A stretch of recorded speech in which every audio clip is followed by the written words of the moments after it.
Hallelujah. सबको जय श्री मसीह की।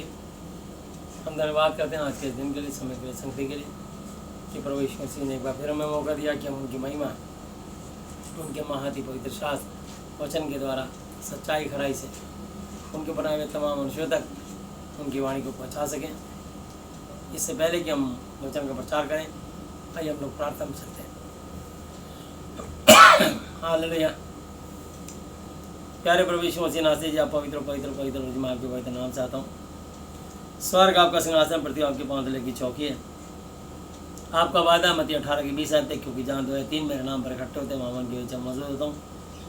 वादे के अनुसार पिता पुत्र पवित्र आत्मा जी आपको सामने आमंत्रित करते हैं। परम आदरणीय पिता यहोवा जी, परम आदरणीय प्रभु यीशु मसीह नाथ जी, परम आदरणीय पवित्र आत्मा जी, इस महाति पवित्र शास्त्र बाइबल के वचन के द्वारा आप अपने बनाए बच्चों से बातचीत करें और सुनने वालों पर आपकी अनुग्रह और आशीष हो। जो आपके वचन के कान लगाए प्रभु जी, उसको उद्धार दीजिए, चंगाई दीजिए, उसके मन की मुराद पूरी कीजिए, क्योंकि आपका वचन कहता है कि मेरा धर्म जन विश्वास के द्वारा जीत रहेगा। विश्वास करने वाले के लिए कोई काम कठिन नहीं होगा। जो कोई पवित्र शास्त्र पर विश्वास रखता है वो कभी लज्जित नहीं होगा। इसलिए प्रभु हम चाहते हैं प्रत्येक जन जो वचन सुने वो विश्वास करे और आशीष पाए, और कोई भी छुचियाँ खाली हाथ ना जाने पाए। जिसकी मानसिक चिंता उसे आज़ाद करना, जिसकी आर्थिक समस्या का समाधान करना, जिसको शारीरिक बीमारी उसे चंगा स्वस्थ करके अपनी महिमा लेना। जो भी आराधना स्तुति महिमा का ये प्रचार होता है, सब कुछ आपकी महिमा के लिए आपको गाने पाए। बोलने वाला मैं नहीं, और मेरे द्वारा आपका पवित्र आत्मा हूँ। आज का वचन प्रत्येक के जिन 1000 गुना फलाए, कोई भी छुजात खाली है यहाँ से जानने पाए। समय बल घड़ी आपके हाथों सौंपते हैं। जो भी आराधना स्तुति महिमा का ये प्रचार होता है, सब कुछ आपकी महिमा के लिए आपको गाने पाए। मैं अपने दिल, दिमाग, अपनी बुद्धि, अपनी जीव को, अपनी सोचार को, प्रभु अपनी आँखों को, सारे कंट्रोल को आपके हाथों सौंपता हूँ। चाहता हूँ आप मुझे, मेरी पत्नी को, हमारे बच्चों को, हमारी मंडली के कलीसिया के एक जन को, सुनने वाले हर एक जन को आशीष दीजिएगा। मेरी आपसे विनम्र प्रार्थना है। मैं आपसे दुआ करता हूँ और धन्यवाद करता हूँ। जो भी आराधना स्तुति में ये प्रचार होता है, सब कुछ आपके महिमा के लिए आपको गाने पाए। आगे समय पल घड़ी आपके हाथों सौंपते हुए एक बार फिर पिता पुत्र पवित्र आत्मा जी आपको सामने आमंत्रित करते हुए सारी आदर महिमा यीशु मसीह नाथ जी आपको देते हुए धन्यवाद धन्यवाद धन्यवाद की भेंट चढ़ाते हुए सब कुछ अपने उद्धार करता अपने जीवित पर यीशु मसीह जी के आदरणीय पवित्र पवित्र पवित्र नाम से मांगते हैं, आमीन। हालेलुया। आइए हम लोग रोमियो की पुस्तक रोमन्स 2 चैप्टर 1 वर्स, रोमियो 2 अध्याय 1 आयत से पढ़ना चाहेंगे।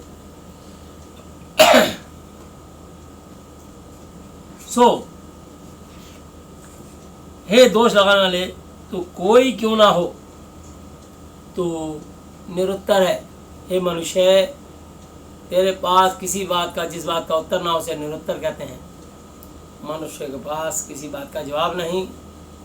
इस सृष्टि को किसने सृजा? उस परमेश्वर यहोवा जी के इकलौते बेटे ने ही इस धरती पर आ करके सब बातें बड़े नए नियम में पूरी तरह से खोल दी और विस्तार में बताई, और समय समय पर स्वयं यहोवा जी ने अपने दासों के द्वारा हमें बताते रहे, चेताते रहे, समझाते रहे, और शैतान और उसके दूत उसके दासों को एक समय पे हमला कर करके परेशान कर करके सताते रहे, और वो अपने सेवा को पूरा करके जाते रहे। तब परमेश्वर ने अंत में अपने इकलौते पुत्र को भेजा, क्योंकि वो तो वारिस है। शैतान ने देखा कि अरे तो वारिस है, आओ क्यों ना हम इस वारिस को ख़त्म कर दें। तो ऐसा शैतान ने सोचा, पर यहोवा जी ने अपने सामर्थ्य से अपने बेटे को 3 दिन 3 रात के बाद मुर्दों में से जीवित कर दिया, और आज तक जिंदा है, और स्वर्ग और पृथ्वी का सारा अधिकार यीशु मसीह जी को दिया है। मत्ती 28 की 18 पे लिखा है। हालेलुया। तो मैं आपको बताना चाहता हूँ, हे दोष लगाने वाले, तू कोई क्यों ना हो, निरुत्तर है, क्योंकि जिस बात में तू दूसरे पर दोष लगाता है उसी बात में अपने आप को दोषी गुनहगार ठहराता है। इसलिए कि तू जो दोष लगाता है आप ही वही काम करता है, और हम जानते हैं कि ऐसे ऐसे काम करने वालों पर परमेश्वर की ओर से ठीक ठीक दंड की आज्ञा होती है। हालेलुया।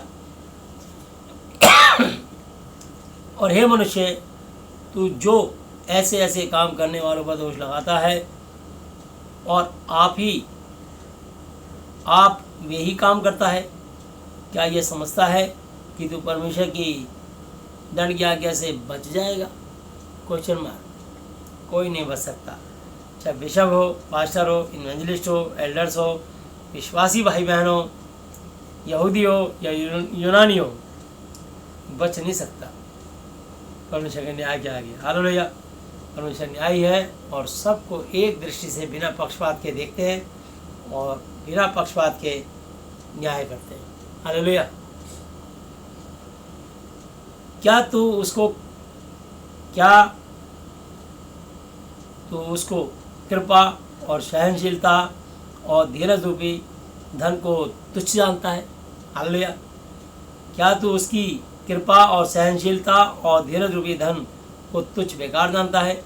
और क्या यह नहीं समझता कि परमेश्वर की कृपा तुझे मन फिराव को सिखाती है? हालेलुया। तो परमेश्वर चाहते हैं कि जब तक हम इस धरती पर हैं, हर मनुष्य अपने बारे में जानता है कि मेरे अंदर आज भी कितने पाप हैं, कितनी कमियां हैं। इसलिए समय रहते यदि हम तुरंत पश्चाताप करके जिस दिन बदल जाएंगे, उसी दिन 2 तिमुथियुस 2:21 आयत, जो कोई इन वचनों को मानेगा, और विश्वास करने वाला, यीशु मसीह के पीछे चलने वाला इन वचनों को मानता है, तो परमेश्वर उनके लिए कहते हैं कि वो आदर का बर्तन, वो रिस्पेक्ट का बर्तन और पवित्र ठहरेगा और स्वामी के काम आएगा और हर भले काम के लिए तैयार होगा। उपयोग नहीं होगा। उपयोग कब होगा और जोरावर तरीके से उपयोग होगा? वो तभी जोरावर तरीके से उपयोग होगा जब अपने दिल में और दिमाग में अपनी गलतियों को बैठ के सोचे और जाने कि अभी भी मेरे जीवन में क्या क्या पाप है और आज मैं इस पाप से मन फिराती हूँ।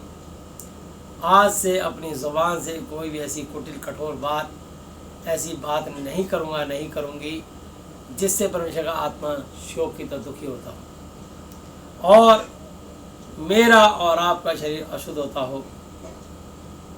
क्योंकि मत्ती 12 की 35, 36, 37 आयत में लिखा, भला मनुष्य मन के भले भंडार से भली बातें निकालता है और बुरा मनुष्य बुरे भंडार से बुरी बातें निकालता है।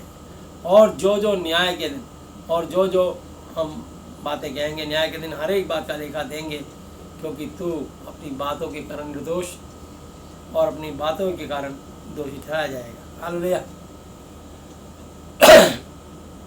तो इसलिए मैं आपको बताना चाहता हूँ कि इससे पहले कि हमारे मुंह की निकली बातें, क्यों ना ये बातें सारी वचन में बदल जाए और हम आज ही संकल्प करें कि प्रभु जी, आज से हम अपनी ज़बान पर लगाम देंगे और अपने जीवन से उन सब बातों को पूरी तरह बदल देंगे जो हमारे जीवन में हमें अशुद्ध करती हैं, हमें परमेश्वर की आज्ञा से दूर करती हैं, जो हमें एक दिन न्याय के दिन दोषी ठहरवा सकती है। यह है न्याय की पुस्तक। तो क्यों ना हम अभी से ही अपनी आत्मा को शुद्धिकरण करें और जैसे हम इसको शुद्धिकरण करेंगे तो वचन में लिखा है, मत्ती 5:8 है, धन्य है वे जिनके मन शुद्ध है, वे परमेश्वर को देखेंगे। और जब देखेंगे तो परमेश्वर उनको तैयार जिनको कर रखा है उनको उपयोग भी करेंगे। हालेलुया। फिर उनका उपयोग होना शुरू होगा और परमेश्वर उनका इस्तेमाल करेंगे और उनसे फल लाएंगे, किसी 100 गुना, 60 गुना, 30 गुना। चेला अपने गुरु से बड़ा नहीं, परंतु सिद्ध हो जाए तो गुरु के तुल्य। हालेलुया। तो परमेश्वर हमें सिद्ध करना चाहते हैं और ये सिद्ध होना या ना होना ये हम पर डिपेंड करता है। यदि हम अपनी जीभ पे ताला लगा दें और आज से इस बात को संकल्प ले लें कि जो आज हम प्रचार सुन रहे हैं या पढ़ रहे हैं या प्रचार कर रहे हैं, नीति वचन 18:21 में लिखा है कि जीभ के वश में मृत्यु और जीवन दोनों होते हैं, पर जो उसे काम में लाना जानता है वो उसका फल भोगेगा। तो हर कोई उसका प्रतिफल नहीं पा सकता जब तक अपनी ज़बान में हम संशोधन ना करें। यदि हमारी ज़बान इस महाअति पवित्र शास्त्र के अनुसार हो जाए, बातों का अंत हो जाए और वचन की शुरुआत हो जाए। हालेलुया। मनुष्य के पास सिर्फ बातें ही बातें हैं और परमेश्वर के पास वचन ही वचन है। वचन में शुद्धता है, पवित्रता है, शांति है, सामर्थ है, चंगाई है और अनंत जीवन है। बातों में दिलासा है, मिठास है, थोड़ी देर की तसल्ली है और वो संसारिक और शारीरिक है। हालेलुया। तो क्यों ना आज हम बातों के सिलसिले को समाप्त करें और वचन के सिलसिले को अपने जीवन में शुरू करें।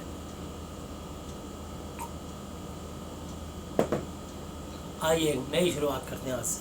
हालेलुया। जब जाओ तब सवेरा, हर दिन एक नया सवेरा। तो आइए देखते हैं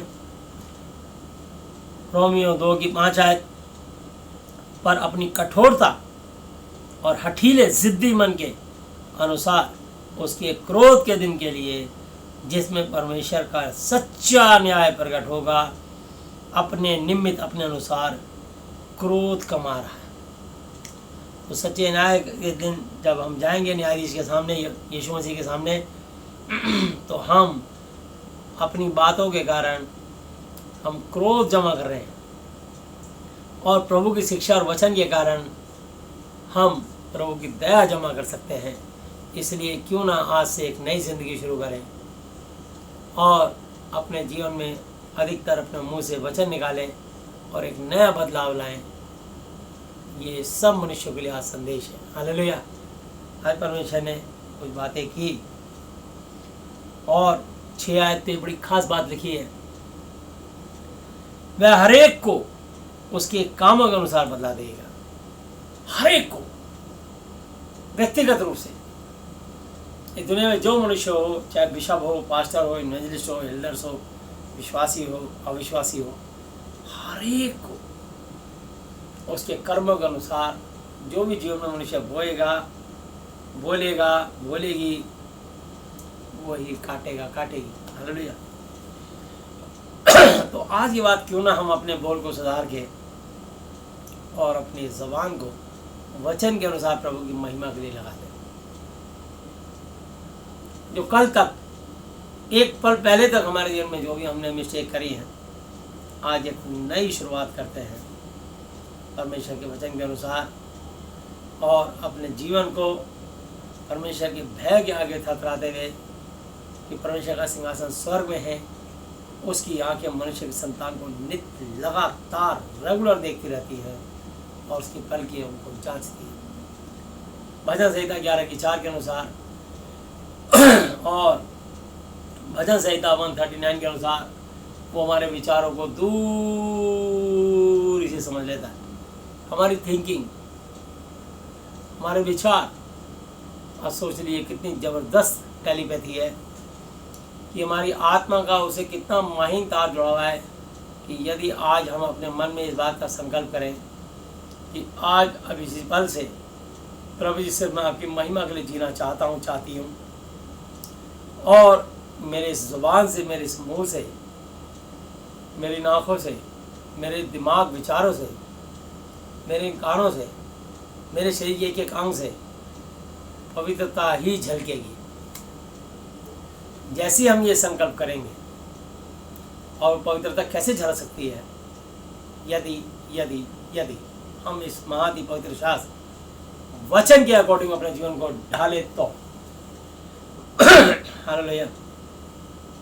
क्यों ना आज हम बातों के सिलसिले को ख़त्म करके एक नए जीवन की वचन के साथ शुरुआत करते हैं, ताकि हम परमेश्वर के लिए एक उपयोगी पात्र बर्तन बने और परमेश्वर के हथियार बन के शैतान के जलते हुए तीरों को बुझा सकें। हालेलुया। आइए, जो सुकर्म, अच्छे कर्म में स्थिर रहकर महिमा और आदर और अमरता कभी न मरने वाले की खोज में है, उन्हें वह अनंत जीवन देगा। ये प्रॉमिस है प्रभु का। हालेलुया। पर जो विवादी, बहसबाजी, विवादी हैं और सत्य को नहीं मानते वरन अधर्म को मानते हैं, उन पर क्रोध और कोप, गुस्सा भड़केगा। हालेलुया। परमेश्वर का प्रकोप, क्रोध, गुस्सा भड़केगा। हालेलुया। इसलिए आइए दुनिया को हम जनवा सकते हैं, जिसका जी करे जाने, सही लगे तो माने, ना लगे तो जैसा जीना वैसे जियो। हमने तो एक पकड़ लिया इस वचन को कि हमने पवित्र आत्मा को पकड़ लिया और हमने यीशु के चरणों को पकड़ लिया और तन मन लगाकर इस वचन से लिपटे रहो। हालेलुया। तो जब आप तन मन लगा के प्रभु से लिपटे रहोगे, अपने आप उद्धार हो जाएगा। हालेलुया। बस वचन की शिक्षा के अनुसार। हालेलुया। सो वो भी शारीरिक नहीं, आत्मिक। पर जो विवादी 9 आयत और कलेश और संकट और हर एक मनुष्य का आत्मा पर जो बुरा करता है आएगा, पहले यहूदी पर फिर यूनानी पर। यीशु मसीह यहूदी जाति पैदा हुए, जो अपने आप को बॉर्न क्रिश्चियन, जन्मजात क्रिश्चियन, जन्मजात विश्वासी, जन्मजात बिलीवर, कुछ भी अपने आप को दावा करते हैं कि हम यीशु मसीह की संतान हैं, हम पृथ्वी का नमक हैं। वो अपने आप को एक समुदाय घोषित कर देते हैं कि हम तो यीशु के पीछे गए। तो पहला न्याय उन्हीं का होगा जो यहूदी हैं, यीशु के पीछे चलने वाले। दूसरा जात अन्य यूनानी, अन्य जाति के लोगों का बाद में न्याय होगा। हालेलुया। क्योंकि परमेश्वर किसी का पक्ष नहीं करता, वो किसी का भेदभाव नहीं करता। कौन धनवान है, कौन निर्धन है। हालेलुया। परमेश्वर ने धनवान को नाम लेने की जरूरत नहीं समझी, जो प्रतिदिन मलमल पहनता था, और लाजर का नाम लिखा गया जो उसके फेंके हुए पत्थर चाटता और कुत्ते भी उसके घावों को चाटते थे। तो उसने धरती पे दुख भोगा और धनवान ने अपना सुख। तो धनवान जब दोनों का न्याय हुआ तो निर्धन जो था वो इब्राहिम की गोद में पहुंच गया और धनवान जो था वो नरक की आग में पहुंच गया। धनवान का नाम बताने की जरूरत नहीं लिखी, बाइबल में लिखा एक धनवान था और एक निर्धन लाजर था। मतलब परमेश्वर ने निर्धन का नाम लाजर बताया और धनवान का नाम बताने की जरूरत ही नहीं समझी। ये बात। तो इसलिए जो धनी अपने धन पे घमंड ना करे, ना वीर अपनी वीरता पर। हालेलुया। तो हम देख सकते हैं यिर्मयाह की पुस्तक 9 अध्याय 23 और 24 है।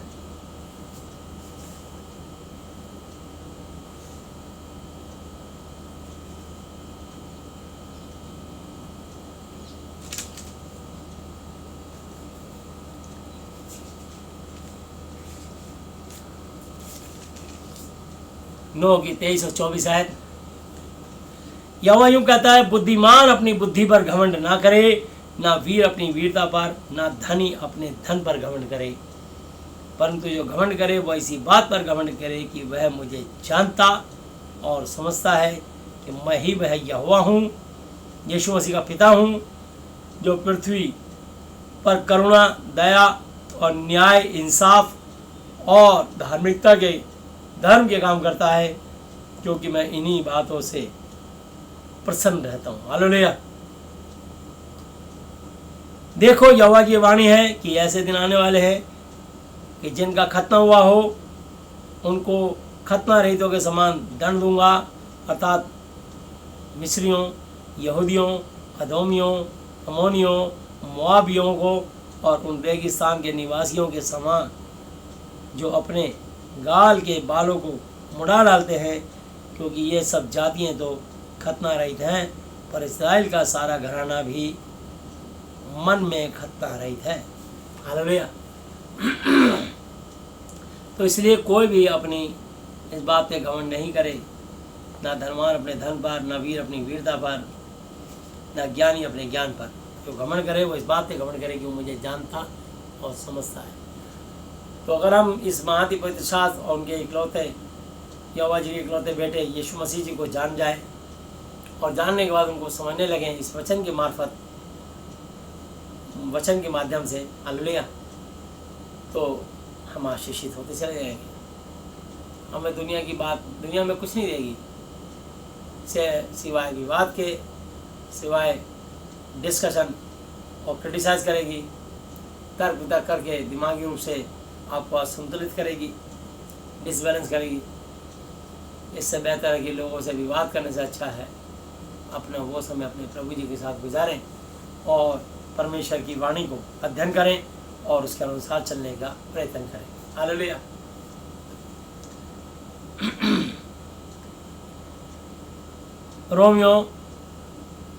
रोमन 2 चैप्टर और उसकी 12 आयत पर मैं 11 आयत एक बार दोबारा पढ़ दूंगा ताकि आपको मालूम हो जाए, क्योंकि परमेश्वर किसी का पक्ष नहीं करता।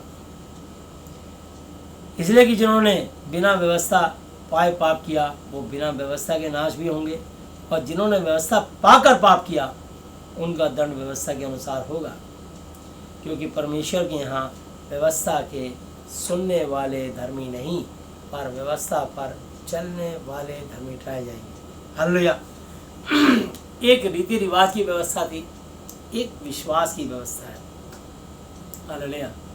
तो जब तक यीशु मसीह नहीं आए थे तब वो रीति रिवाज की एक परंपरा की व्यवस्था थी, और यीशु मसीह जी ने उस व्यवस्था को पूरा किया, एक एक करके सारी व्यवस्थाओं को पूरा कंप्लीट किया और हम सबको उस व्यवस्था से आज़ाद किया। पुराने नियम में व्यवस्था थी कि खतना कराना ज़रूरी है। यीशु मसीह 8 दिन के थे, उनका खतना हुआ, इब्राहिम का खतना हुआ, मूसा का खतना हुआ, जितने भी याजक रहे सबका खतना हुआ। पर यीशु मसीह में आने के बाद सबके खतने बंद हो गए, क्योंकि यीशु मसीह ने व्यवस्था को कंप्लीट कर दिया। अब से विश्वास है, अब आपको शरीर का खतना नहीं कराना, अब हृदय का खतना करना है। यानी तुम्हारे हृदय में और इस दिमाग का खतना होना है कि अब यहाँ पाप ना रहे, सबको क्षमा करने वाला दिल और दिमाग बन जाए। इसलिए लिखा है मत्ती 6 की 14-15 थे, यदि तुम मनुष्य का अपराध क्षमा करोगे तो तुम्हारा स्वर्ग में रहने वाला स्वर्गीय पिता भी तुम्हारे अपराध क्षमा करेगा, और यदि तुम मनुष्य का अपराध क्षमा ना करोगे तो तुम्हारा स्वर्ग में रहने वाला स्वर्गीय पिता भी तुम्हारे अपराध क्षमा ना करेगा। ऊपर रहने वाला नहीं, ऊपर दुष्ट आत्मा रहती है। इफिसियों 6 की 12 पे लिखा है। हालेलुया। ऊपर या आसमान बिल्कुल नहीं बोलना, ठीक है। हमारा जो पिता है वो स्वर्गीय पिता है। हालेलुया। इसलिए ये उर्दू में भले ही आसमान बोला जाता हो, लेकिन वहाँ भी लिखा है कि आसमान में गंदी बदरूहें रहती हैं। इफिसियों 6 की 12 पढ़ लीजिएगा, ठीक है। उर्दू में भी पढ़ेंगे तो हमारा पिता आसमानी पिता नहीं है, ठीक है। या कई लोग बोलते हैं आसमानी बाप, गलत है ये। जैसे ही आसमानी बाप अंगीकार करोगे दुष्ट आत्माएं आपको तुरंत पहुँच लेंगी क्योंकि आप वचन से हट के अपने स्वर्ग पिता को छोड़ के आसमान की शक्तियों को अपना पिता घोषित करते हो। तुम्हारी जीभ से एक गलत वचन निकलते ही दुष्ट आत्माएं तुम पर अटैक कर देंगे और तुमको समझ नहीं आएगा कि मैंने कहाँ चूक करी। इसलिए वचन में लिखा है जागते रहो कि तुम परीक्षा में ना पढ़ो, यानी वचन के अनुसार सजग रहो कि तुम परीक्षा में ना पढ़ो। जैसे पहाड़ी इलाकों में लिखा होता है कृपया चालक गाड़ी ध्यान से चलाएं, नज़र हटी हो दुर्घटना घटी। तो बहुत संभल के गाड़ी चलानी पड़ती है। आप झरने पहाड़ी नहीं देख सकते आप आमने सामने ट्रैफिक देखोगे कि कितनी पहाड़ पे जगह है, कितनी एक और गाड़ी आ रही है। आपका दिमाग इस बात में रहना चाहिए, ना कि ये कि आप सवारी को झरने दिखा रहे हैं तो आप भी झरने देख रहे हैं। एक जरा चूक से गाड़ी गई नीचे, एक पल झपकते अगर आपने भी दृश्य देखा, अगर आपको भी दृश्य देखना है तो आप रोक लीजिए गाड़ी और रोक करके दृश्य देखिए, और जरा सा एक्सीलेटर आगे गया तो गाड़ी सीधी पहाड़ से नीचे। एक बाल बराबर की गलती हो जाए, इसी प्रकार एक वचन में भी अगर एक कौमा, एक मात्रा, एक बिंदु के बराबर की गलती करोगे तो दंड आ जाएगा। बजाय आशीष के दंड आ जाएगा, बजाय अनुग्रह के आशीष के श्राप आ जाएगा। इसलिए लिखा है क्योंकि परमेश्वर का व्यवस्था के सुनने वाले, पढ़ने वाले या प्रचार करने वाले धर्मी नहीं, पर उस पर चलने वाले धर्मी ठहराए जाएंगे। कौन सी व्यवस्था? विश्वास की व्यवस्था। हालेलुया। तो ये व्यवस्था वर्ड तो आ गया, उस व्यवस्था में लोग समझते हैं यहाँ बस यीशु मसीह ने पानी बपतिस्मा लिया, बिल्कुल लिया, पर उस व्यवस्था को उन्होंने पूरा किया, खतना भी कराया, पूरा किया। दाढ़ी के बाल नहीं कटाए, सर के बाल नहीं कटाए, यहाँ लिखा दिया उसने, मैं उनसे सबसे लेखा लूँगा। हालेलुया। तो 14 आयत, फिर जब अन्य जाति लोग जिनके पास व्यवस्था नहीं, स्वभाव ही से व्यवस्था की बातों पर चलते हैं, तो व्यवस्था उनके पास न होने पर भी वे अपने लिए आप ही व्यवस्था है। हालेलुया। उनके दिल में ये बात लिखी होती है कि चोरी ना करो, झूठ ना बोलो, हत्या ना करो, पाप ना करो, किसी की निंदा ना करो, किसी का बुरा ना करो। ये उनके हृदय में लिखी होती है। वो डरते हैं कि कोई ऐसी शक्ति है इस सौरमंडल को बनाने वाली, इस स्वर्ग पृथ्वी को बनाने वाली कोई ऐसी शक्ति है, तो वो भले उसको ईश्वरीय ताकत बोलते, परमेश्वरीय ताकत, कोई लॉर्ड गॉड भगवान, वो अपने तरीके से जो उनको शिक्षा मिली है, क्योंकि उनका महादीप पवित्र शास्त्र हाथ नहीं आया, इसलिए वो नहीं जानते कि परमेश्वर कौन है। तो उनका जितना भी ज्ञान आया वो अपने ज्ञान के अनुसार उन्होंने उतना पाया, उतना ही समझा, उतना ही बताया। इसलिए उन्होंने सोचा सब मनुष्यों के अंदर एक आत्मा होती है, इससे मनुष्य का शरीर चलता है, और इन सब आत्माओं को कंट्रोल करने वाला परमात्मा, इसलिए वो परमात्मा बोलते हैं। यहाँ आत्मा के ऊपर जो दुनिया में इतने सारे ईश्वर कहलाते हैं, परम ईश्वर, परम जमा ईश्वर परमेश्वर है। हालेलुया। तो इसलिए यहाँ परमात्मा कहीं नहीं लिखा, इसलिए ये मनुष्य की बात है कि मनुष्य आत्मा के कारण बोलता है कि इन सारी आत्माओं को कंट्रोल करने वाला जो हेड होता है वो सुपर पावर होती है, वो परमात्मा होता है। ये उनकी सोच और उनकी भाषा में ऐसा होता है। लेकिन ये सब बहुत सारे से लाखों करोड़ों ईश्वर हैं, तो परमेश्वर ने इस बात को क्लियर कर दिया कि उन तमाम ईश्वरों पर एक परमेश्वर है। हालेलुया। इसलिए एक ही परमेश्वर है। इसलिए लिखा है कि यूहन्ना 14:6 पे यीशु ने उनसे कहा कि मार्ग और सत्य और जो तुम सांस ले रहे हो, जो तुम्हारे अंदर आत्मा है, तुम्हारे अंदर जिंदगी है, ये आत्मा जीवन श्वास मैं ही हूँ। बिना मेरे द्वारा कोई पिता परमेश्वर तक, यहोवा जी तक, परमेश्वर का नाम है, परमेश्वर तो टाइटल है, परमेश्वर यहोवा जी तक नहीं पहुँच सकता। इसलिए यीशु मसीह भी नाम है, प्रभु तो एक टाइटल है। तो प्रभु यीशु मसीह जी, तो प्रभु टाइटल है और यीशु मसीह जी उनका नाम है। परमेश्वर टाइटल है, यहोवा जी उनका नाम है। पिता टाइटल है, परंतु पिता का नाम यहोवा जी है। हालेलुया। और पवित्र आत्मा, होली स्पिरिट, तो ये पवित्र बाइबल का वचन है। एक एक वचन होली स्पिरिट है, पवित्र आत्मा है ये। हालेलुया। ये पवित्र वचन है। और हम जैसे मनुष्य जिनका बातें हैं, हमारी बातों को निरुत्तर करके वचन से आनंदित कर देते हैं, वचन से जवाब देती है पवित्र आत्मा। हालेलुया। क्या लिखा है 15 आयत, वे व्यवस्था की बातें अपने हृदयों में लिखी हुई दिखाते हैं और उनके अंतरात्मा में भी गवाही देते हैं। उनकी अंतरात्मा भी गवाही देती है और उनकी चिंताएं परस्पर आपस में दोष लगाती हैं और उन्हें निर्दोष ठहराती हैं। जिस दिन परमेश्वर मेरे सुसमाचार के अनुसार यीशु मसीह के द्वारा मनुष्यों की गुप्त बातों का न्याय करेगा, मनुष्य की गुप्त बातों का न्याय होगा। हम सोचते हैं कि हमारी बातें कोई नहीं सुन रहा, पर हमारी बातें एक एक बात मुंह से निकलते ही वो सब रिकॉर्डेड होती है। इसलिए कहा गया है कि दीवारों के भी कान होते हैं, कोई पंछी ले जाएगा तेरी बात और पहुंच जाएगी कहीं और। इसलिए जो भी मैं चाहूँगा कि बातें करने से अच्छा क्यों ना वचन के बारे में चर्चा करें, वचन का प्रचार, वचन की शिक्षा, वचन को फैलाएं, वचन में घूमें, वचन में फिरें, वचन में डूबें, वचन से भजन गाएं, वचन से उनकी महिमा करें। हालेलुया। बातों को अपने जीवन में ख़त्म करते चले जाएं और वचन को उठाते और बढ़ाते चले जाएं। हम खुद ही उठते चले जाएंगे। हालेलुया। और परमेश्वर जी, यहोवा जी, यीशु मसीह जी, उनका आत्मा अपने आप ही पवित्र आत्मा के द्वारा, इस पवित्र वचन के द्वारा हमको उठाता बढ़ाता चला जाएगा और हमारा उपयोग करता चला जाएगा।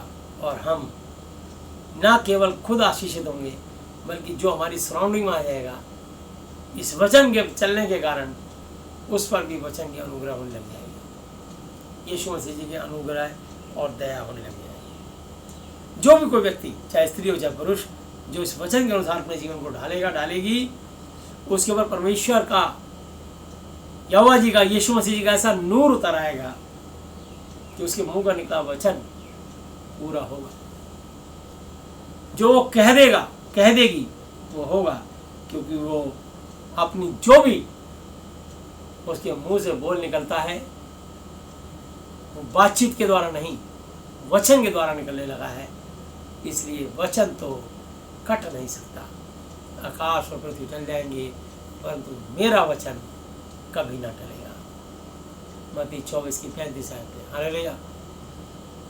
तो इसलिए वहाँ क्लैरिकल मिस्टेक हो सकती है, तो उसको ठीक कर लीजिएगा। आकाश और पृथ्वी जाएंगे परंतु मेरी बातें कभी नहीं टलेंगी। परमेश्वर बातें नहीं करते, परमेश्वर कहते हैं मेरा वचन कभी ना टलेगा। इसलिए उसमें भी संशोधन कर लीजिएगा। हालेलुया। तो मैं आपको बताना चाहता हूँ कि कुछ क्लैरिकल मिस्टेक हो जाती हैं, लेकिन परमेश्वर के पास बातें नहीं है, परमेश्वर के पास वचन है। बातें हमारे पास हैं, हम संसार की बातों में, ठीक है ना, हम इन संसार की बातों में परमेश्वर की आत्मिक वचन को मिला कर सुनाते हैं। वो बातें भी धीरे धीरे नष्ट हो जाती हैं और वचन उतरता चला जाता है। जितना प्योर वचन उतरेगा उतनी ही वहाँ पर परमेश्वर की पवित्रता, शुद्धता बढ़ती चली जाएगी, परमेश्वर की सामर्थ उतरती चली जाएगी। हालेलुया। और बड़े बड़े आश्चर्य कर्म होने लग जाएंगे। तो आइए देखते हैं 17 है। यदि तू यहूदी कहलाता है और व्यवस्था पर भरोसा रखता है और परमेश्वर के विषय में घमंड करता है और उसकी इच्छा जानता और व्यवस्था की शिक्षा पाकर उत्तम उत्तम बातों को प्रिय जानता है, उत्तम उत्तम अच्छी अच्छी बातें, हमारे पास बहुत सारी ऐसी बातें हैं जो हम बड़ी उत्तम लगती है। तो वो बातें थोड़ी देर के लिए उत्तम लगती है, पर वचन हमेशा के लिए उत्तम लगता है। हालेलुया। और अपने पर भरोसा रखता है बातों के द्वारा कि मैं अंधों का अगुआ और अंधकार में पड़े हुओं का की ज्योति और बुद्धिहीनों को सिखाने वाला और बालकों का उपदेशक हूँ और ज्ञान और सत्य का नमूना जो व्यवस्था में है मुझे मिला है। सो क्या तू जो औरों को सिखाता है अपने आप को नहीं सिखाता? क्या तू जो चोरी ना करने का उपदेश देता है आप ही चोरी करता है? तू जो कहता है कि व्यभिचार न करना क्या आप ही व्यभिचार करता है? तू जो मूर्तों से घृणा करता है क्या आप ही मंदिरों को लूटता है? पहले कुरिन्थी 3:16-17 में लिखा है, क्या तुम नहीं जानते कि तुम परमेश्वर का मंदिर हो और परमेश्वर का आत्मा तुम में वास करता है? यदि कोई इसको नाश करेगा तो परमेश्वर उसको नाश करेगा, क्योंकि परमेश्वर का मंदिर पवित्र है वो तुम। तो जब आपने एक बहुत बड़ी कन्वेंशन मीटिंग करी और एक बहुत बड़ा स्टेडियम ऑर्गेनाइज किया, तो क्या वो लोगों के दम पे किया था या अपने जीते परमेश्वर के सामर्थ पर, उनके वचन पर, उनके विश्वास पर? फिर लोगों से आपने पक्षपात करके क्यों कहा कि जो 50,000 से अधिक दे सकते हैं वो इधर लाइन बनाएं, 30,000 से अधिक वाले इधर, और 20,000 वाले से इधर, और 10,000 वाले इधर, और 5,000 से नीचे देने वाले इधर? और हम सब के लिए प्रार्थना, विशेष प्रार्थना करेंगे कि विशेष प्रार्थना क्या होती है। प्रार्थना सिर्फ प्रार्थना होती है। हालेलुया। परमेश्वर जब किसी पक्षपात करते ही नहीं तो विशेष और विशेष क्या रहा। हाँ, ये जरूर है कि बस विशेष वही है जो प्रभु के वचन का आदर करता है, वो विशेष है। तो ये सब अगर आदर नहीं करते होते तो स्टेडियम में क्यों आए होते। ये सब उसके विश्वासी बच्चे हैं, ये सब परमेश्वर की संतान है, इसलिए स्टेडियम में उसको धन्यवाद देने के लिए आए। और परमेश्वर यीशु मसीह से उनकी वाणी सुन करके, उनके वचन को सुन करके आशीष पाने के लिए तो आए। तो अगर वहाँ आशीष पाने के लिए अगर हमारे को कोई एक कीमत फिक्स की जाए कि तुमको इतने इतने 1000 रुपये डोनेट करने पड़ेंगे। डोनेशन का मतलब ये होता है कि वो दान की थैली टंगी है, जिसने योगदान डालना है, इसमें योगदान देना चाहता है, चाहती है, वो खुशी से उसमें डाल सकते हैं। बस पानी अपने घर से लाइए फ्री, तेल अपने घर से लाइए फ्री, दुआ हमारी फ्री। फिर भी परमेश्वर किसी को अगुवाई करता है, परमेश्वर का आत्मा उबारता है, तो आप स्वेच्छा से, खुशी से आप उसमें अपना भेंट डाल सकते हैं। क्योंकि वो बहुत सारी कलीसियाओं के लोग आते हैं, क्योंकि दशवांश तो अपने झुंड के चरवाहे को ही जाएगा, दूसरे किसी सेवक को नहीं जा सकता।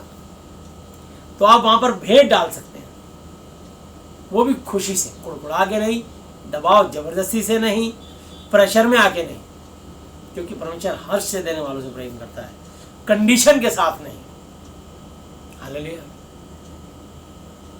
कुछ भागों में उसको डिवाइड करके नहीं, 50,000, 30,000, 20,000, 10,000 और 5,000 से नीचे 5 भागों में विभाजित करके नहीं, ये तो पक्षपात हो गया। एक मनुष्य 2 स्वामी की सेवा नहीं कर सकता, तुम परमेश्वर धन दोनों की सेवा नहीं कर सकते, क्योंकि जहां तेरा धन होगा वहां तेरा मन भी लगा रहेगा। तो जो लोग धन की सेवा करेंगे वो प्रभु के सेवक हो ही नहीं सकते। प्रभु के सेवक तो चिंता ही नहीं करते, उन्होंने सेहत में फ्री में पाया होता, फ्री में बांटते। हालेलुया। और परमेश्वर सचमुच उनको उनकी जरूरत से ज्यादा देता है, हर सच्चे सेवक को। मुझे तो देते ही हैं। हालेलुया। तो मैंने उन्हीं पर निर्भर और डिपेंड रहा हूँ, और जितना भी सच्चाई खराई से चलने की कोशिश कर पाता हूँ करता हूँ। पर आज भी जहाँ जहाँ कमियाँ हैं मैं दिन प्रतिदिन अपने आप पे संशोधन करता हूँ, और करता रहूँगा जब तक ज़िंदगी रहेगी, और लोगों को सिखाता रहूँगा। जितना मैं सीखता हूँ अपने सब छोटे भाई बहनों को सिखाता रहता हूँ। और जहाँ भी कमी होती है तो परमेश्वर मुझसे बातचीत करते हैं, तो वहाँ पर मैं अपनी कमी को और सुधारने की कोशिश करता हूँ और करूँगा, और जीवन भर करता रहूँगा। हालेलुया। और आपको भी सबको करता रहना चाहिए। सो आइए, तू जो कहता है विचार न करना कि आप ही विचार करता है, तू जो कहता है मूर्त से घृणा करता है कि आप ही मंदिरों को लूटता है, तो परमेश्वर के बनाए हुए उन मंदिरों को लूटता है जिसमें परमेश्वर का आत्मा वास करता है, उनके साथ कंडीशन से प्रार्थना करता है, उनके साथ पैसे की एक संख्या का जोड़ बता के प्रार्थना करता है, महापाप है। फिर परमेश्वर ने क्या काम किया। परमेश्वर तो सब कुछ फ्री में देते हैं। जब दुनिया में सब जगह से लोग हताश, निराश से परेशान हो जाते हैं, एक औरत जिसको 12 साल से लहू बहने का रोग था, वो वैद्यों के पीछे अपना सब कुछ खर्च करके खत्म कर चुकी थी, जीरो हो गई थी। तो परमेश्वर ने, उस स्त्री ने परमेश्वर के वस्त्र के आंचल को विश्वास से छुआ कि यदि मैं यीशु के वस्त्र के आंचल ही को छू लूँगी तो चंगी हो जाऊँगी। तो यीशु मसीह ने उनसे कोई फीस नहीं ली, जा बेटी तेरे विश्वास ने तुझे चंगा किया। तो यीशु मसीह तो जब काम करते हैं जब दुनिया का पैसा, अवरोध, दिमाग सब खत्म हो जाता है। जब तक आप दिमाग लगाते रहते हो, कोशिश करते रहते हो, एफर्ट्स, बेस्ट एफर्ट्स करते रहते हो, प्रभु पे छोड़ते नहीं। तो परमेश्वर कहते तू पहले बेस्ट एफर्ट्स कर ले, डॉक्टर पे भरोसा कर ले, फिर देख क्या हो। डॉक्टर उसको डेथ सर्टिफिकेट दे देंगे, ले जाओ, चाहे फूकना फूक दो, दफनाना दफना दो, तुम्हारी हेडेक। मैंने एक मृत्यु प्रमाण पत्र दे दिया, घोषणा कर दिया कि अब इसके अंदर आत्मा नहीं है, ये निर्जीव हो चुका है। फिर तो उसके परिवार वाले भी जल्दी से उसको ले आके फटाफट उसका क्रियाक्रम करते हैं, जिस भी तरीके से करना हो, चाहे फूकने के द्वारा, चाहे दफनाने के द्वारा।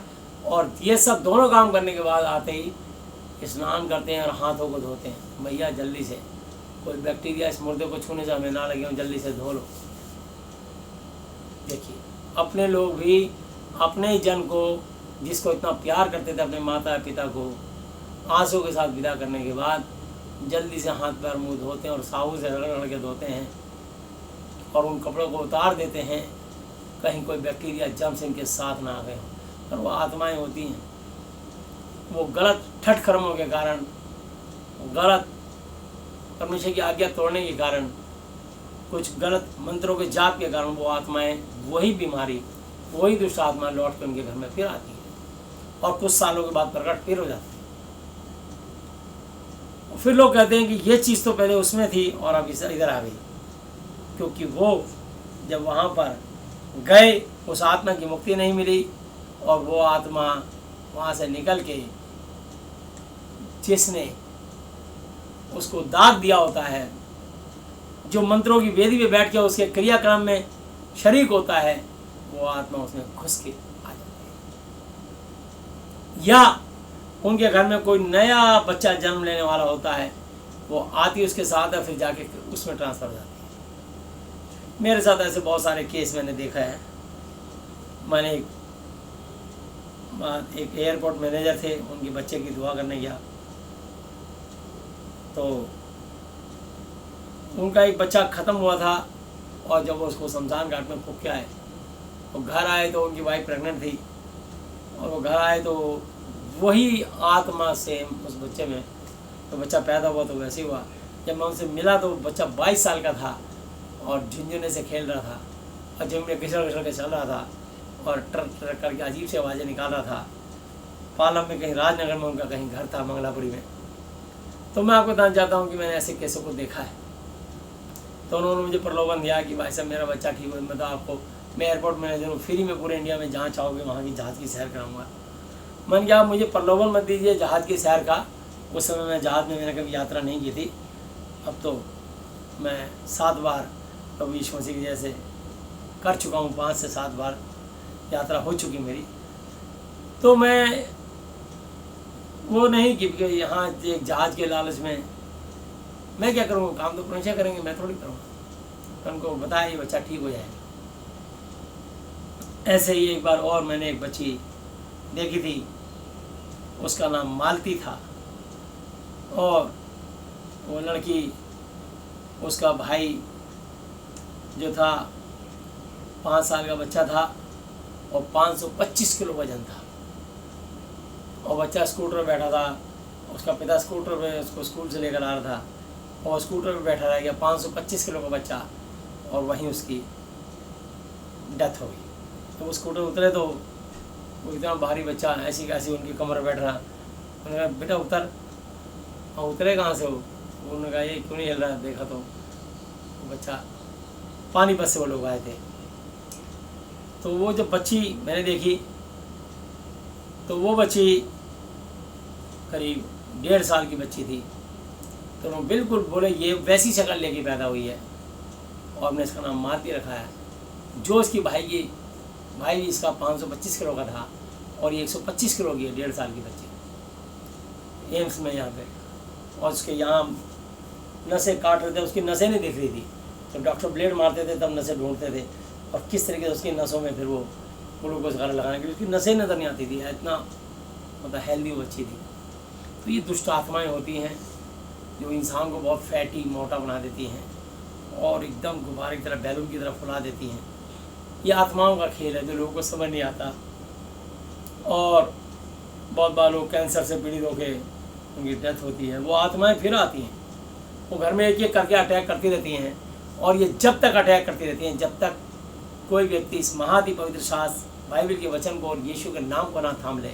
सिर्फ दुष्ट आत्माएं यीशु मसीह जी के नाम से डरती हैं और भागती हैं, अन्यथा वो कभी ज़िंदगी में हटेगी नहीं। या समझ लीजिए एक एक करके दोबारा करके अटैक करती रहेंगी और आपको समझ नहीं आएगा घर में ये मौतें क्यों हो रही हैं। जैसे मनुष्य यीशु मसीह से माफ़ी मांगे, इसलिए लिखा है प्रेरितों का 3:19, मन फिराओ और लौट आओ कि तुम्हारे पाप मिटाए जाए, ताकि प्रभु यीशु मसीह के सम्मुख विश्रांति के, चैन के, सुकून के, आराम के, रेस्ट के, रिलीफ के, खुशहाली के दिन है। पर मन तो फिराना पड़ेगा, पश्चाताप तो करना पड़ेगा, तौबा तो करना पड़ेगा। किससे? झूठ से, रिलीजन से नहीं। आपकी जो कास्ट थी वही कास्ट रहेगी। आपका जो भी आप अपने आप को बताते हो कि मैं किस उससे आया हूँ, समुदाय से, मुझे इससे ताल्लुक़ नहीं। मुझे यह है कि बस जिस बात से परमेश्वर को घृणा होती है, झूठ से, वो झूठ को छोड़ना पड़ेगा। और यीशु मसीह सच्चे परमेश्वर है और किसी दूसरे के द्वारा उद्धार मोक्ष मुक्ति नहीं, क्योंकि स्वर्ग के नीचे मनुष्य जाति में यीशु मसीह जी के अलावा और कोई दूसरा नाम ही नहीं दिया गया जिसके द्वारा मनुष्य उद्धार मोक्ष मुक्ति पा सके। Only for single name Jesus Christ, English में यीशु मसीह जी, हिंदी में। तो इसलिए जब आप इस वचन को पकड़ लेंगे, ये वचन ही परमेश्वर, आदि में वचन था, वचन परमेश्वर के साथ था, ये वचन ही परमेश्वर था।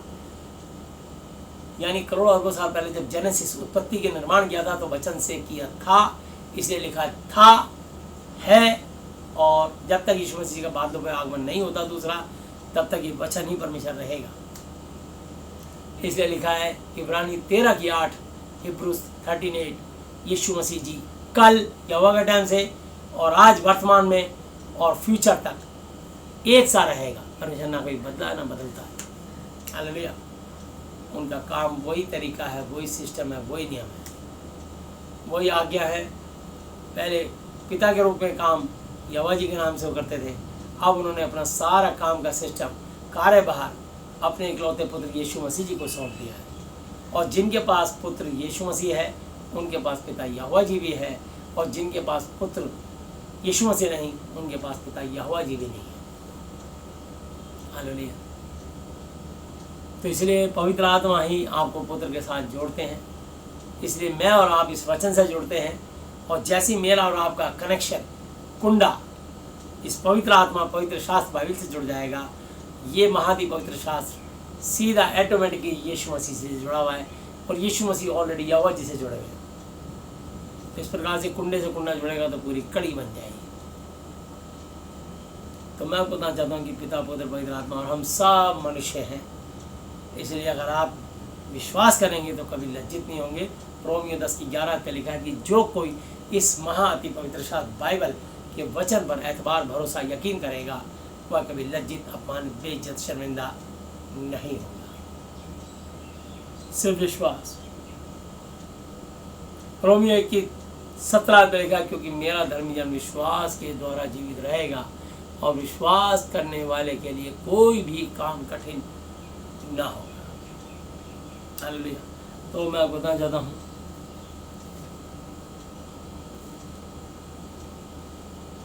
और 1:17 रोमियो, क्योंकि उसमें परमेश्वर की धार्मिकता विश्वास से और विश्वास के लिए प्रकट होती है, जैसा लिखा है कि विश्वास से धर्मी जन जीवित रहेगा। हालेलुया। और मैं इसकी 19 आयत, और अपने पर भरोसा रखता है, मैं अंधों का अगुआ और अंधकार में पड़े होगी ज्योति, और बुद्धिहीनों को सिखाने वाला और बालकों का उपदेशक हूँ, और ज्ञान और सत्य का नमूना जो व्यवस्था में है मुझे मिला है। सो क्या तू जो औरों को सिखाता अपने आप को नहीं सिखाता? क्या तू जो चोरी ना करने का उपदेश देता आप ही चोरी करता है? तू जो कहता है कि व्यभिचार ना करना, क्या आप ही व्यभिचार करता है? तू जो मूर्ख से घृणा करता है, क्या आप ही मंदिर को लूटता है? तू जो व्यवस्था के विषय में घमंड करता है, क्या व्यवस्था ना मानकर परमेश्वर का अनादर, बेइज्जती करता है? अन्य जातियों में परमेश्वर के नाम की निंदा की जाती है, जैसा लिखा भी है। हालेलुया। यदि तू व्यवस्था पर चले तो खतने से लाभ तो है, परंतु यदि तू व्यवस्था को ना माने तो तेरा खतना बिना खतना की दशा में ठहरा। सो यदि खतना रहित मनुष्य व्यवस्था की विधियों को माना करे तो क्या उसकी बिन खतने की दशा में खतने के बराबर ना गिनी जाएगी? और जो मनुष्य जाति के कारण बिन खतना रहा, यदि वह व्यवस्था को बुरा करे, तो क्या तुझे जो लेख माने और खतना किए जाने पर भी व्यवस्था को माना नहीं करता, दोषी ना ठहराएगा?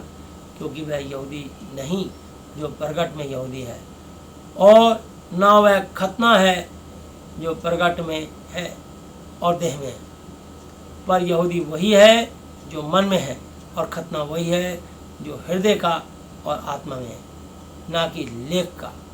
ऐसे की प्रशंसा मनुष्यों की ओर से नहीं, परंतु परमेश्वर की ओर से होती है। हालेलुया।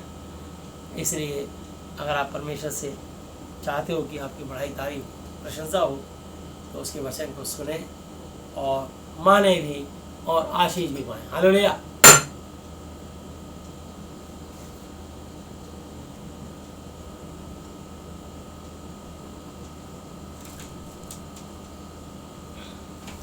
प्रभु यीशु मसीह जी अब तक के अपने चीज वचन में बड़ा समझाने पर हमें से प्रत्येक को बताया से आशीष है। आमीन।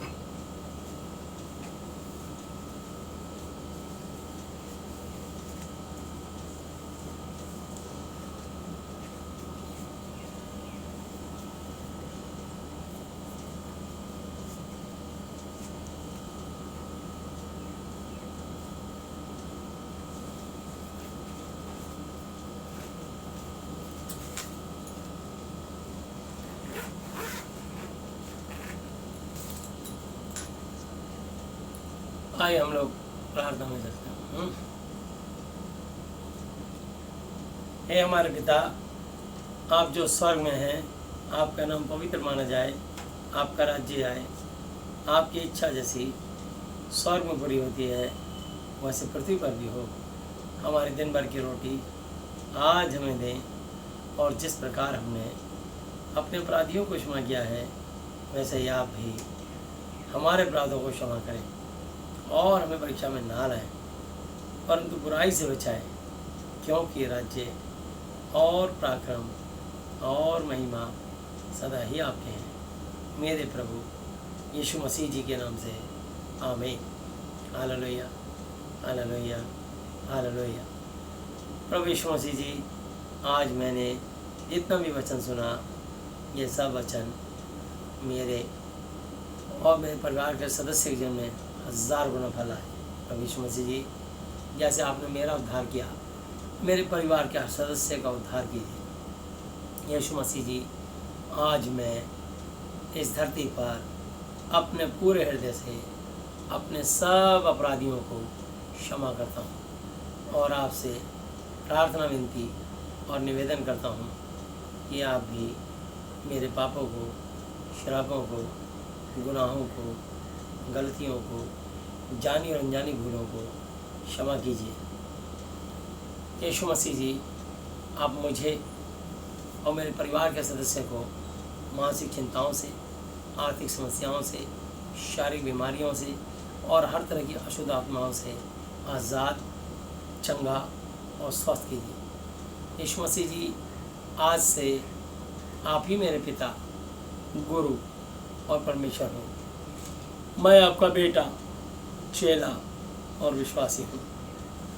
आपने मेरी प्रार्थनाएं सुनी और मेरी आशीषों को स्वर से खोला, इसके लिए मैं धन्यवाद देता हूँ। धन्यवाद पिता यहोवा जी, धन्यवाद प्रभु यीशु मसीह जी, धन्यवाद पवित्र आत्मा जी, मेरे प्रभु यीशु मसीह जी के नाम से। आमीन। Hallelujah, hallelujah, hallelujah. बोलो प्रभु यीशु मसीह की जय। यीशु मसीह की महिमा।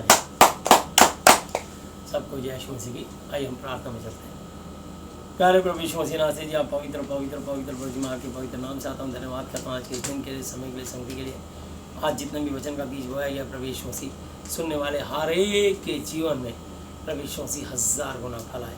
प्रभु यीशु मसीह हम प्रार्थना करते हैं, धन्यवाद करते हैं प्रभु जी। इस धरती में जितने भी तमाम मनुष्य हैं उनके लिए प्रार्थना करता हूँ, प्रत्येक को आशीष दें, उनकी आत्मिक आंखें खोलें, और उनके लिए विनती प्रार्थना निवेदन करता हूँ जो आपके वचन का आदर, सम्मान, रिस्पेक्ट करते हैं प्रभु जी, उनको उसी घड़ी उनके विश्वास के द्वारा आप चंगाई प्रदान करें। प्रभु जी, प्रार्थना करते हैं, स्वर्ग को आपका, पृथ्वी आपकी, परंतु पृथ्वी अपने मनुष्य को रहने के लिए दे दी है। आप पूरे सौर मंडल को बनाने वाले अल्फा ओमेगा, आदि अंत, प्रथम और अंतिम हो। प्रभु यीशु मसीह हम प्रार्थना करते हैं, प्रभु यीशु मसीह इस धरती पर जितनी भी हमारी कंट्रियाँ हैं, कंट्रियों के सारे राष्ट्रपतियों को, प्रधानमंत्री को, मंत्रिमंडल को, वहाँ के निवास करने वाले के निवासियों को आपके हाथों में सौंपता हूँ। प्रत्येक के लिए मेरी विशेष प्रार्थना है। हर एक के ऊपर से मैं पाप शराब को यीशु के नाम से तोड़ता हूँ, और एक पाप शराब को यीशु मसीह नासरी जी के नाम से क्षमा करता हूँ। टच मोर जी संदने मैं प्रार्थना करता हूँ प्रभु जी, सर के बाल से लेकर पैर के तलवे तक पूरी बॉडी से हर किस्म का दर्द, इन्फेक्शन, गंदर, ज़्यादा टोना, तंत्र मंत्र जंतर यीशु के नाम से उनके शरीर को छोड़ के बाहर निकल जा। तेरे अधिकार को तोड़ता हूँ, यीशु के नाम से बांधता हूँ। विशेषकर अपने भारत देश के लिए प्रार्थना करते हैं प्रभु जी, अपनी कंट्री इंडिया को आपके चरणों को लाते हैं। अपने भारत के प्रवेश मोदी राष्ट्रपति महोदय महामहिम प्रवेश मोदी राष्ट्रपति जी को आपके हाथों में सौंपते हैं। उपराष्ट्रपति जी, प्रधानमंत्री जी, गृह मंत्री जी, रक्षा मंत्री जी, उद्योग मंत्री जी, कृषि मंत्री जी, स्वास्थ्य मंत्री जी, वित्त मंत्री जी, ट्रांसपोर्ट मिनिस्टर, पेट्रोलियम मंत्री, जितने भी और मंत्रिमंडल हैं प्रवेशों से मंत्रीगण हैं प्रभु जी, एक एक मंत्रियों को, और इसके अलावा महान प्रभु मैं प्रार्थना करता हूँ जितने भी लोकसभा राज्यसभा के MP हैं उन सबको, और प्रभु जी हमारे देश के जो जल सेना, थल सेना, वायु सेना अध्यक्ष, चीफ मार्शल हैं उनको आपके चरणों को लाता हूँ। उनके परिवार के जन को सुरक्षित रखें और प्रभु जी उनको अच्छी सद्बुद्धि, ज्ञान, अच्छा स्वास्थ्य प्रदान करें। उनके अंडर में जितनी भी फोर्सेज आती हैं देश की सीमाओं पर दिन रात तैनात रहती हैं, उन सब बच्चों को आपके हाथों में सौंपता हूँ प्रभु जी। ना केवल उनको कोरोना वायरस से बल्कि सर्दी, गर्मी, बरसात, जलवायु के प्रभाव से, दुश्मनों की गोलियों से, और प्रभु जी उनको शैतान के हर बुरी चाल से, बीमारियों से बच्चों को बचा कर रखें। और प्रभु जी हमारी देश की सीमा में जितने जवान तैनात रहते हैं उन सबको सुरक्षित और आशीषित करें। मेरी आपसे विनम्र प्रार्थना है प्रभु जी। मैं प्रार्थना करता हूँ हमारे और भी जितनी भी फोर्सेज हैं, BSF, CISF, CRPF, CISF, RPF और प्रवेशों से रैपिड फोर्स, जितनी भी और बटालियंस हैं प्रवेशों से, एक एक बटालियंस को आपके हाथों सौंपते हैं। महान प्रभु प्रार्थना करते हैं CID, CBI, IB और प्रभु जी रॉ और प्रवेशों से हम प्रार्थना करते हैं। इसके अलावा प्रवेशों से NSG और जितनी भी फोर्सेज हैं उनको भी आपके हाथों में सौंपते हैं प्रभु जी। उन सबको आप सुरक्षित और आशीषित रखें। हम प्रार्थना करते हैं कोरोना वायरस से बचा कर रखें। जितने हमारे देश के IAS, IPS अधिकारी हैं उन सबको, उनके परिवार के जन को आपके लहू बढ़ाते हैं प्रभु जी। उन सबको आप सुरक्षित और आशीषित रखें। उनको प्रभु जी मान प्रभु देश की रीढ़ की हड्डी है, देश को चलाते हैं प्रभु यीशु मसीह। आपने प्रभु जी उन्हें ज्ञानी और बुद्धिमान ठहराया है और देश को उनको ऊंचे ओहदे दिए हैं प्रभु यीशु मसीह। महान प्रभु हम चाहते हैं वो उनके परिवार सुरक्षित, चंगे, स्वस्थ, तंदुरुस्त रहें। उनको आशीष दीजिए। हमारे देश के जितने भी मुख्यमंत्री हैं और MLA, काउंसलर हैं और फिर जितने भी राज्यपाल और दिल्ली के उपराज्यपाल होते हैं उन सबको आशीष दीजिए। आपसे प्रार्थना करते हैं वो सुरक्षित, चंगा, स्वस्थ, तंदुरुस्त रखें। एक एक स्टेट को कवर करते हैं प्रभु जी, उनको सब ज्ञान समझ दें और उनकी जो भी फंड की कमी है वो भी अपने स्वर के भंडार से पूर्ति करें। प्रार्थना करते हैं प्रभु यीशु जितने भी देश के चीफ जस्टिस, जजेस, एडवोकेट्स, इंजीनियर्स हैं प्रभु जी, इंडियन एयरलाइंस, एयर इंडिया और प्रभु जितने भी एयर होस्टेज हैं और एयरलाइंस के बच्चे उन सबको आशीष दीजिए प्रभु जी। हम प्रार्थना करते हैं प्रभु यीशु मसीह। इसके अलावा जितने भी हमारे देश में प्रभु जी रोडवेज और प्रभु यीशु मसीह, महान प्रभु हम प्रार्थना करते हैं प्रभु जी DTC की बस चलाने वाले और उनके स्टाफ के जुड़े लोग हैं सबको कोरोना वायरस से बचा करके सुरक्षित रखें। हम प्रार्थना करते हैं प्रभु यीशु मसीह जितने भी ट्रक ड्राइवर हैं और प्रभु यीशु मसीह विनती करते हैं उन सारे जो आयात निर्यात का सामान घर से तक पहुँचाते हैं उन सबको सुरक्षित रखें। जितने भी प्राइवेट टैक्सी और प्रभु ओला उबर की टैक्सी और ऑटो रिक्शा, ई-रिक्शा चलाने वाले उन सबको आशीष दीजिए। प्रार्थना करते हैं प्रभु यीशु मसीह हमारे देश के जितने भी डॉक्टर्स हैं, नर्सेज हैं और मेडिकल लाइन से जुड़े स्टाफ्स हैं उनको भी अच्छी बुद्धि ज्ञान समझ दें कि उनके इलाज से प्रभु जी जो लोग आपको नहीं मानते, नहीं जानते, उन पर उन डॉक्टरों की दवाइयाँ सूट करें और वो प्रभु जी लोग उनकी जान को हानि ना हो और उन डॉक्टरों को, नर्सों को और मेडिकल लाइन के स्टाफ को भी आशीष दीजिए। और प्रभु जी जिनका वो ट्रीटमेंट करते हैं उनको भी ज़िंदगी को आप प्रभु यीशु मसीह बख्श के आशीष दीजिए। हम प्रार्थना करते हैं जितने भी मान बेशर लोकल पुलिस के कर्मचारी हैं, एक प्रभु यीशु मसीह मान बेशर जितनी भी स्टेट में लोकल पुलिस हैं प्रभु जी, सिपाही से लेके commissioner of police, director general, DG तक प्रभु जी सबको सुरक्षित और आशीष रखें, कोरोना वायरस से बचा के रखें। मान बेशर जितने भी सेक्रेटरी हैं और होम सेक्रेटरी हैं उन सबको भी आशीष दीजिए प्रभु जी। हम प्रार्थना करते हैं प्रभु जी मान बेशर आपसे मेरी विनम्र प्रार्थना है प्रभु यीशु मसीह हमारे जितने भी बिशप, पास्टर, इवेंजलिस्ट, एल्डर्स और जितने ही प्रभु यीशु मसीह वाइस चांसलर, प्रोफेसर और प्रिंसिपल, टीचर्स, स्टूडेंट और स्कूलों और कॉलेजों के उन सबको सुरक्षित और आशीषित रखें। बच्चों को कोरोना वायरस से बचा कर रखें और उन सब लोगों को भी जिनकी तनख्वाहें रुकी उन तनख्वाह को उनके खोलते हैं यीशु मसीह आशीष दीजिए। प्रभु यीशु मसीह जो देश में फाइनेंशियल क्राइसिस आया है उसको दूर कीजिए, जिनकी नौकरियां चली गई उनको फिर से नौकरियां दीजिए। यीशु मसीह हम प्रार्थना करते हैं जितने भी बैंक कर्मचारी हैं, विद्युत विभाग के कर्मचारी हैं, जल बोर्ड निगम कर्मचारी हैं उनको आशीष दें। जितने सफाई कर्मचारी हैं, जितने सिक्योरिटी गार्ड के कर्मचारी हैं उन सबको आशीष दीजिए। प्रभु यीशु मसीह हम प्रार्थना करते हैं प्रभु यीशु मसीह एक एक जन को आप बहुत ऐसा आशीष दीजिए। जितने ही प्रभु यीशु मसीह मान लीजिए कारपेंटर हैं, प्लम्बर हैं, राजमिस्त्री हैं, इलेक्ट्रीशियन हैं, जितने भी प्रभु जी प्राइवेट काम करते हैं उन सबको आशीष दीजिए। जितने शॉपकीपर्स हैं एक एक को आशीष दीजिए। जितने ही प्रभु जी परचून वाले और प्रभु यीशु बेकरी वाले, फल फ्रूट वाले, सब्जी वाले, मदर डेयरी वाले, दूध वाले, धोबी, मोची, नाई और जिस भी प्रभु जी काम को करते हैं छोटे छोटे एक एक को आशीष दीजिए। हमारे देश के जितने किसान हैं उन सबको बताया से आशीष दीजिए, उनके परिवारों को सुरक्षित रखिए, आशीष दीजिए। जितने जेलों में कैद हैं उन सबको रिहाई दीजिए और प्रभु जी छुटकारा दीजिए। हम प्रार्थना करते हैं जितने भी मान पेश हम प्रार्थना करते हैं अपनी दया भरा हाथ बढ़ाएं। इसके अलावा प्रभु यीशु मसीह जितने भी और प्रभु यीशु मसीह प्रार्थना करते हैं पागल खाने में प्रभु यीशु मसीह जिनको मेंटली प्रॉब्लम है प्रभु जी उनको हम चाहते हैं उनको शैतान के बंधन छुड़ाएं और उनके दिमागी संतुलन ठीक करें और छुटकारा दीजिए और कोरोना वायरस से बचा कर रखें। जितने भी मान लीजिए बच्चे देख नहीं सकते, सुन नहीं सकते, बोल नहीं सकते, उन सब ब्लाइंड्स को आंखों की रोशनी दीजिए, सुनने के लिए कान, बोलने के लिए प्रभु जी उनकी वाणी दीजिए। मेरी आपसे विनम्र प्रार्थना है और कोरोना वायरस से बचा कर रखें। प्रभु जी जितने भी अस्पतालों में जो मरीज हैं उनके लिए प्रार्थना करता हूँ प्रभु जी। हर एक के पाप श्राप को यीशु के नाम से तोड़ते हैं प्रभु जी। हर एक कैंसर, किडनी, पैरालाइज, बोल छेद, brain tumour, blood pressure, sugar, गठिया, एड्स, पैरी, हार्ट में ऊपरी चक्कर, आईसीयू में, कोमा में, वेंटिलेटर में, हर तरह की बीमारी से जूझने वाले हर एक अशुद्ध आत्मा एक जन के शरीर को छोड़कर यीशु के नाम से बाहर निकल जाए। सारे हॉस्पिटल खाली किए जाएँ और प्रभु जी आपकी दया के द्वारा लोग चंगाई पाएँ। विशेषकर जितने कोरोना से ग्रसित हैं वो सब ठीक होते चले जाएँ प्रभु जी। हम प्रार्थना करते हैं किसी की भी कोरोना से जान न जाए। हम आपसे प्रार्थना करते हैं, धन्यवाद करते हैं प्रभु जी। लोगों में आपका भय आए प्रभु यीशु से, लोग आपके वचन का आदर करें, आपकी महिमा करें और आपसे प्रार्थना करें और हमारे देश और दुनिया में रहम करें। मेरी आपसे विनम्र प्रार्थना है प्रभु जी। महान पेशा मैं आपसे प्रार्थना करता हूँ प्रभु जी। ये टाचमोल में जिस भी आपके मार खाने से, कोड़े खाने चंगे स्वस्थ के जिसके भी प्रभु यीशु से कमर में तकलीफ आ जाती थी, जो भी कमर का दर्द, सर्वाइकल प्रॉब्लम यीशु के नाम से बाहर निकल जा। तेरे अधिकार को तोड़ते खंड करता यीशु मसीह के नाम से मानते हैं प्रभु जी। आपके क्रूस पे चंद्रा चंगे स्वस्थ हो गए, जिसके भी हाथ पैरों में तकलीफ पाई जाती थी आप उसे निकाल रहे हो। आपकी आशीष, गठिया भाई, लकवा, फालिस, पैरालाइज, हर एक अशुद्ध आत्मा यीशु के नाम से बाहर निकल जा। तेरे अधिकार को तोड़कर यीशु के नाम से मानते हैं। धन्यवाद यीशु मसीह। आपके फसली पे भला खंड चंगे स्वस्थ हो गए, जिसके भी पेट, छाती, प्राइवेट पार्ट में जो भी तकलीफ आई जाती थी आप उसे निकाल रहे हो। आपकी आशीष, अनुग्रह, चंगाई के अंदर धन्यवाद करते हैं प्रभु जी।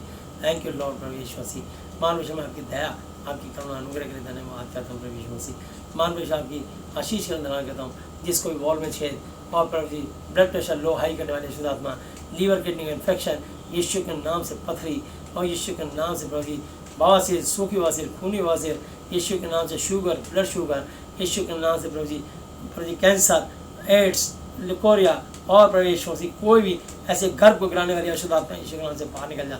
तेरे अधिकार को तोड़ता हूँ, खंड करता हूँ, यीशु के नाम से बांधता हूँ। जॉइंट डिस्पेरिया यीशु के नाम से बाहर निकल जा। पथरी की आत्मा जड़ से बाहर निकल जा यीशु के नाम से। तुझे हम खंड करता हूँ, यीशु के नाम से बांधते हैं। एक एक के लीवर किडनी को आपके लहू से होते हैं यीशु के नाम से। हर एक गैस्ट्रिक एसिडिटी जड़ से खत्म होने पाए। धन्यवाद यीशु मसीह। ये आपके पसली पे भाला खंड चंगे और स्वस्थ हो चुके हैं प्रभु जी। मैं धन्यवाद करता हूँ एक एक को निरोगी करने के लिए। मैं धन्यवाद करते हैं आपके सर पे कांटों का ताज पहने द्वारा चंगे स्वस्थ हो चुके हैं। जिसके भी गले, आँख, नाक, कान, मुंह, दांत, सर में जो भी तकलीफ दर्द हड्डी पाई जाती थी आप उसे निकाल लो प्रभु जी। जिसमें मुकदमे चलते हैं हर एक मुकदमे को खारिज करते हैं। जिसके प्रभु यीशु कर्जों में जीवन है हर एक कर्जे को खंडन करते हैं यीशु के नाम से। कर्जे की आत्मा से उनको यीशु के नाम से आज़ाद करते हैं। चाहते प्रभु जी आप उनके लिए स्वर से रास्ते द्वार खोल के आशीष दीजिए कि वो कर्जे से मुक्त हों और आशीष पाएँ और आपको धन्यवाद दें। प्रत्येक के लिए विनती प्रार्थना निवेदन करते हैं, धन्यवाद करते हैं। अंत में प्रभु जी मैं अपने आप को, अपनी पत्नी, अपने बच्चों को, अपनी मंडली, अपनी सेवकाई को, अपने से जुड़े हर एक जन को और जो हमसे जुड़े उन सबको आशीष दीजिए। मेरी आपसे विनम्र प्रार्थना है और अपनी महिमा के लिए उपयोग करें प्रभु जी। मैं विनती प्रार्थना निवेदन करता हूँ, धन्यवाद करता हूँ। आज का वचन प्रत्येक के जीवन में 1000 गुना फल लाए। समय पलगड़ी आपके हाथों सौंपते हुए प्रत्येक की मानसिक आती शारीरिक चंगाइयों को यीशु मसीह नासरी जी के नाम से खोलते हुए धन्यवाद धन्यवाद धन्यवाद की भेंट चढ़ाते हुए सब कुछ अपने उद्धार करता अपने जीत रचन पर यीशु मसीह जी की आदरणीय पवित्र पवित्र पवित्र नाम से मांगते हैं, आमीन। Hallelujah hallelujah hallelujah. बोलो प्रभु यीशु मसीह जी की जय। यीशु मसीह जी की महिमा के लिए तालियां। हालेलुया। सबको जय यीशु मसीह जी की। एक विशेष सूचना, कल रविवार है और लाइव टेलीकास्ट कल 1 बजे। आप लोगों से रिक्वेस्ट है कि आप सब लोग जो प्रभु की महिमा के लिए जीते वचन से प्रभु से आशीष पाना चाहते हैं, कल 1 बजे लाइव टेलीकास्ट आप देख सकते हैं यूट्यूब पर। प्रभु आपको आशीष देंगे और अपने साथ तेल अलग, पानी अलग, उस पर दुआ की जाएगी और जो उस पानी को पिएगा और तेल को लगाएगा कोई बीमारी, कोई भी प्रॉब्लम क्यों ना हो उसकी दूर हो जाएगी और यीशु मसीह को धन्यवाद देना। हालेलुया। सबको जय यीशु मसीह।